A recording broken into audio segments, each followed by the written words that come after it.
Well, the LA Chargers have just traded draft picks, moved up, and got star Lad McConkey, and this is huge. And this is really what, if you're a Chargers fan, you had to start seeing. Hey, okay, I'm fine with the Joe Alt move, but I have to see us address wide receiver. We absolutely have to. And you do that. And if you're new to the channel, this is an LA Chargers channel. We're Detroit Lions fans, but we started this channel a few months ago when Jim Harbaugh went to LA. And so you get an unbiased look into your team. So this move was perfect. And Craig did a great video. If you haven't seen it on this channel, we talked about why the Joe Alt move was perfect. And it's how a mature, responsible franchise should operate. Get Joe Alt, address your other needs. It's a very deep draft. You have 9 picks. Don't worry about it. Versus there's other franchises, the Giants. They have other needs, and what do? They get the wide receiver Malik Neighbors, and it's just kind of like, oh man. So let's talk about why this is so great, because now it ties in the Joe Alt stuff, and you just feel a lot better by getting Lad McConkey. First thing, they trade with the Patriots, and this is a great trade for both teams. And I'll tell you why, because the Chargers move up 3 spots, and then later in the draft, they're going to allow the Patriots, they swap these picks, they're going to advance 27 picks. So why this is interesting is because the Chargers don't lose a pick. They keep their 9 picks. And what's in it for the Patriots is that Patriots are like, look, we don't want you to just give us a bullcrap 6th-round pick. We want it to mean a little bit more. So in order to mean a little bit more, you can keep a pick and we'll swap picks, but that way we can move up 27 spots, and the Patriots are good with that, right? So that's what's really cool. All right, here, let's take a look at it. And this is they put this backwards, but you see what I mean there. Didn't they? Yeah, they flip-flopped the trade. But you get it. Lad McConkey. Here is what's interesting. After the first round, they said the 5 biggest first round snubs. Number 1 was Lad McConkey. Everybody thought he was for sure going to go first round, end of the first round. The reason is, straight up, he gets open. When you evaluate wide receivers, and we looked at a lot of different wide receivers, and I'll get to the article here in just a second, but when you evaluate wide receivers in today's NFL, it's, can you separate and can you get open? I mean, I know that seems simple and like kind of a duh moment as a fan, or it's like, yeah, duh, isn't that a wide receiver's job? But you have a guy, and we pull up a graphic, and I tried to find it again, but it's this graphic that represents guys that basically can separate and guys that can't. And they do different metrics. And guess what? Your guy, Quentin Johnston's on that graph as the chief example of a guy that cannot separate, and he struggles.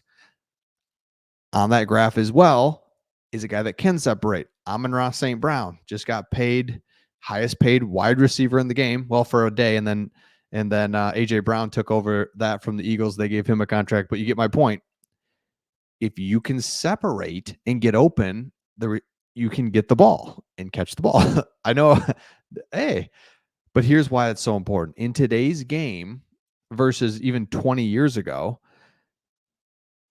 you're scheming things up. You're finding guys, you've realized the value in a 5-yard pass and catch, and then the receiver takes it for another 12 yards versus trying to hit a deep post, trying to hit your big X receiver on the outside with a big kind of throw it up type thing. That's not the game anymore.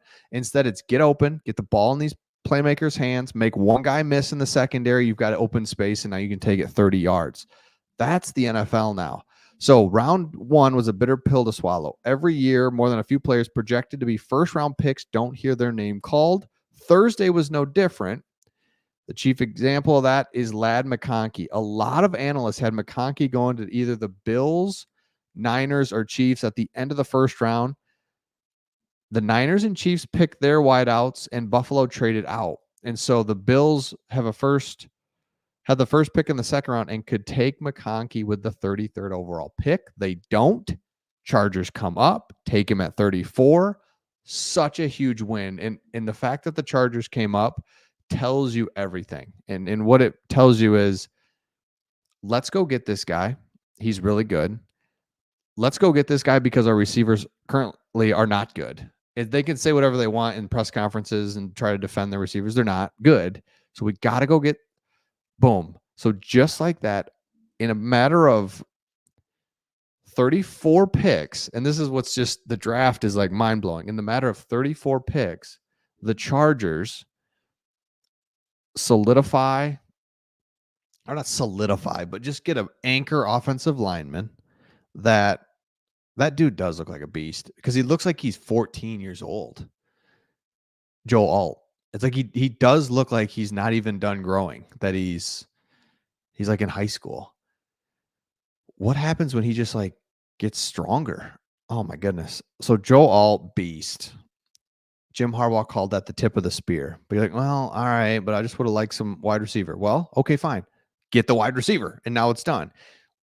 Remember what the Detroit Lions did. Detroit Lions in the same exact spot as the Chargers, are very similar. Just kind of like, oh man, we got a ton of holes. The Lions had a ton of holes in 2021 at the start of their rebuild. They had no wide receivers. Rashad Perriman was wide receiver number 1. You're thinking, I don't really know who that is.